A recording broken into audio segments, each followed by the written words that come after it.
Right now, at 6, a federal officer protecting Portland's ICE facility testifies in a trial over troop deployment, why they say the extra help is needed. Plus, tomorrow marks the one-year anniversary of a fatal shooting on Halloween night here at the Vancouver Mall.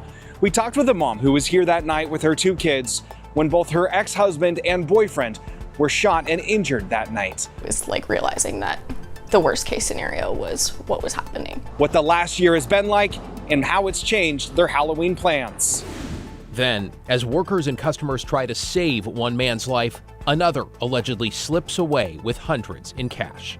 To take advantage of somebody who's laying on the floor dying for your own personal greed.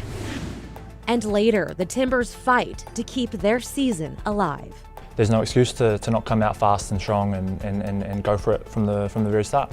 The team's focus heading into a must-win playoff match.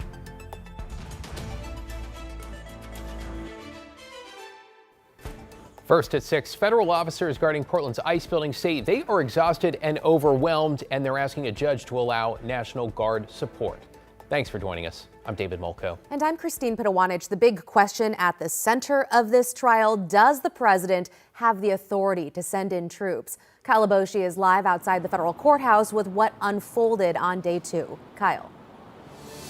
Well, today we heard 2 very different perspectives in court. On one hand, Portland police who say they have the situation under control and they don't need the National Guard. On the other, federal officers who say they need assistance and they're not getting any help.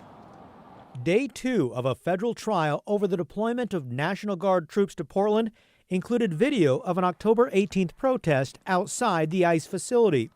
An assistant chief with Portland police testified when zooming in and slowing the video, it shows a federal officer firing a less than lethal round into the ground, ricocheting towards the ICE building. That triggered federal officers to deploy tear gas on a crowd of peaceful protesters. Judge Karen Immergut questioned the relevance of the video, telling lawyers from the city of Portland focus on what really matters, specifically earlier events leading up to President Trump's order to deploy the National Guard. Willamette University law professor Laura Appelman says the timeline is key to the case. I think we're going to have a lot of testimony about what happened on the ground in front of Portland ICE in June, July, and August. Because one of the arguments that both sides have engaged in is what time period do we look at in determining whether we need the National Guard? The state of Oregon, California, and city of Portland are suing the Trump administration and want a permanent injunction, arguing the president overstepped his authority by deploying National Guard troops. Trump administration lawyers called on a deputy regional director at the Federal Protective Service, the agency responsible for protecting the ICE building. He testified Portland police isn't providing necessary help because of immigration policy protections or sanctuary laws. When asked by the federal lawyer, when PPB shows up at the ICE facility, do you expect them to help? He replied, not generally, no. He went on to describe how federal officers protecting the ICE office are exhausted, and out-of-town support from other federal law enforcement agencies can't be sustained. So just how many people are actually protecting the ICE facility? A number of figures were shared in court, but one number that stood out, roughly 120 to 180 officers during a 24-hour period, according to the federal government. Lawyers for the state of Oregon question the accuracy of that data. The 3-day trial is expected to wrap up tomorrow. Yeah, it does seem like a staggering number there. Kyle Aboshi downtown. Thank you, Kyle. By the way, stay with KGW for the latest on the legal battle over National Guard deployment. You can find the latest updates right here, plus anytime at kgw.com and on our free TV streaming app, KGW Plus. Meantime, in a different case, we're keeping tabs on a ruling from a federal judge after 25 states, including Oregon and Washington, sued the Trump administration over its plan to suspend SNAP benefits for millions of people. The federal government has warned SNAP payments won't go out Saturday because of the shutdown. The judge told attorneys that if the government cannot afford the program, there's a legal process to follow, not a blanket suspension of benefits. She plans to rule later today and appeared to lean toward ordering the government to use emergency money to keep SNAP running. Meanwhile, cities and counties are directing money to local communities if SNAP benefits stop this weekend. For example, Clackamas County set aside $100,000 for emergency needs. Marion County is considering the same. Gresham is also partnering with local organizations, shoring up $10,000 to support those who need it. This comes after Oregon's governor declared a 60-day food emergency, directing $5 million to the state's food bank network. By the way, a growing list of businesses have stepped up to donate, fundraise, and even to give out free meals. For a full list, we made it easy. Text the word SNAP to 503-226-5088, and we will text you back with a list. You can also text us names of businesses to add. In your headlines, investigators are looking for two Beaverton men who have been missing for more than a month. Eddie Hare and Scott Smith were last seen September 21st in a 2005 red Jeep Wrangler, possibly with a dog. Loved ones say they were planning for a camping trip, but here's the thing, they didn't take any gear. We've been in the apartment, both apartments, and they didn't take things necessary to go camping or even really to go rock hunting. So we don't think that they went either place. Police say there's been no bank or cell phone activity since September 23rd. And as far as they can tell, the two haven't left the country. If you see either of them, the Jeep or the dog, call Beaverton Police. In Hillsborough, police say a bomb threat that forced evacuations at the Washington County Courthouse this morning may have been a so-called swatting attempt. Investigators say a staff member got a call that said multiple bombs have been placed around the building. Police swept the courthouse and found the call appeared to have been a hoax. They're now working to track down the person behind it. The mother convicted of shooting and killing one of her children and severely injuring her two others back in 1983 is now up for parole. Diane Downs appeared before an Oregon parole board yesterday, asking to be released from prison after 40 years. Downs maintains her innocence, claiming a stranger she pulled over to help on a roadway near Springfield, Oregon, is the person who shot her children. Ann Jagger, an author and former reporter who has covered Downs' story over the years, says she doesn't think the parole request will be successful and can't see Downs ever confessing. I don't think she's ever going to admit it. I think her pride is really caught up in it. I think she's a very prideful person.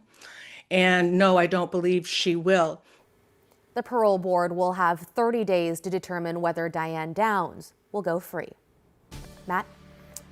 All right, Christine, thank you very much. Hey, we got a great sunset happening all around Western Oregon, but especially up in the Cascades. This from our camera up at Timberline Lodge, looking south and southwest, Mount Jefferson, and the clouds that we lived under for much of the day are clearing out right now, but there are more clouds that will be rolling on in. So what's ahead? Okay, first of all, we'll start with Halloween. It is going to turn wet. It's going to rain overnight Friday, and Saturday will be a soaker, at least the first half of the day. Dries out on Sunday.